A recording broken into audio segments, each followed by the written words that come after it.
સીતારામ.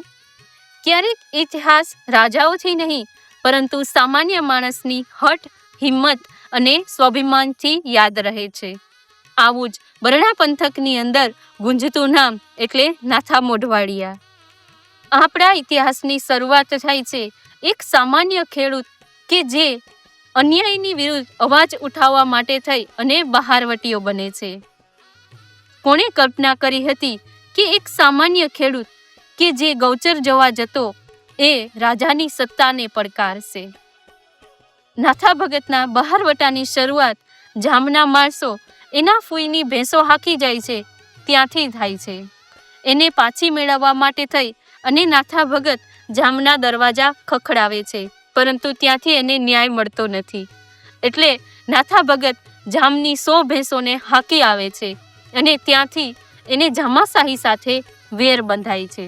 પછી તો જામના અનેક ગામોને પોતાના કબજે કરે છે અને જાણે સામાન્ય પ્રજાના પર થતા અત્યાચારને ઓછા કરાવવા માટે ભેખ લઈ લીધો હોય એમ બહારવટે નીકળી પડે છે.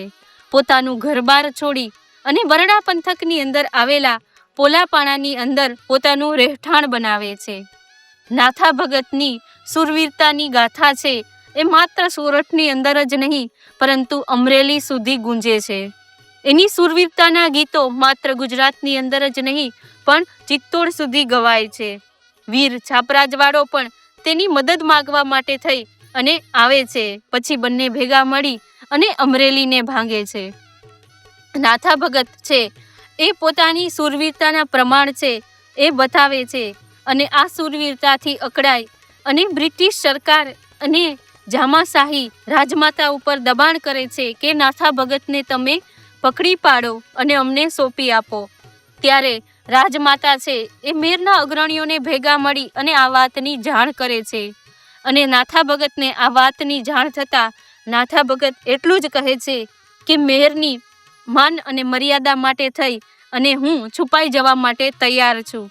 પરંતુ પરબત કુછડિયા અને અનેક મેરો છે એને એમ કરવાની ના પાડે છે અને કહે છે કે તમે જે કાર્ય કરો છો એ ખૂબ જ સારું કરો છો, એ કામને તમે ચાલુ રાખો. પછી નાથા ભગતને એના બહેનના ઘરે બોલાવી અને ઝેર આપી અને દગાથી મારવામાં આવે છે. નાથા ભગતને મરણ છૈયા ઉપર પડ્યા ત્યારે પણ એટલા જ શબ્દો હતા કે મને આમ દગાથી નહોતો મારવો, મને હથિયારથી મરણ ગમે, મને હથિયારથી મારવો તો ને.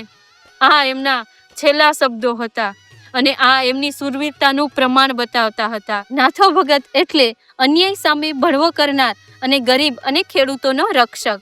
આજે પણ મેરાણીઓ છે એના રાહડામાં ગાય છે કે મોઢાને મારવો નહોતો ભગત તો સાગનો સોટો. આમ નાથા ભગતને એની શૂરવીરતા માટે આજે પણ યાદ કરવામાં આવે છે. જય ભારત, જય હિન્દ.